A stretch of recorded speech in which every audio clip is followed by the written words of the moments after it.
When it comes to the broader issue of the granting of 3,000 visitor visas to Palestinians by the government since war broke out in Gaza, only 1,300 people have made it into the country before the Rafah border crossing was shut.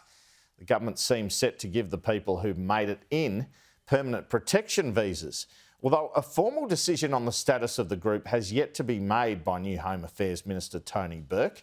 One of the Palestinian asylum seekers, Mariam Dawas, defended the cohort on Politics Now last Thursday.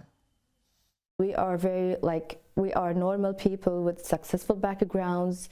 I have lived my life in Gaza. I don't have any political affiliation with any of the political parties in Gaza, whether it was Hamas or not. I wouldn't support killing civilians in any way, so I was against what happened on 7th of October. All the people in Gaza are very normal people. They are not terrorists. They don't think of making any kind of terrorist actions. So I cannot see how can we pose a threat to the Australian community. Peter Dutton argues Prime Minister Anthony Albanese misled Parliament by quoting selectively from an interview by ASIO Director-General Mike Burgess on the ABC last week. This is in terms of the security checks on the Palestinians who came here. Here is what the PM said in question time and what Mr Burgess said. I'll refer to what the ASIO Director-General himself has said. If they've been issued a visa, they've gone through the process. They're referred to my organisation and ASIO does its thing. It's a direct quote. If they've been issued a visa, they've gone through the process. Part of that visa process is where criteria hit. Right. They're referred to my organisation and ASIO does its thing.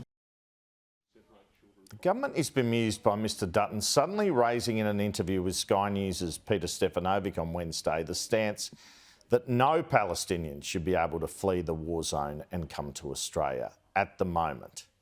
One of the points government sources have made to me is that the Israeli authorities had to make an assessment as to who was allowed to travel through the Rafah crossing. So they themselves have assessed those people before any sort of ASIO check on those who have got visas. From the government's point of view, talking about security checks and how they are undertaken is not in the national interest. An example was this question from Liberal Julian Leeser to the Prime Minister about Israeli checks during the week.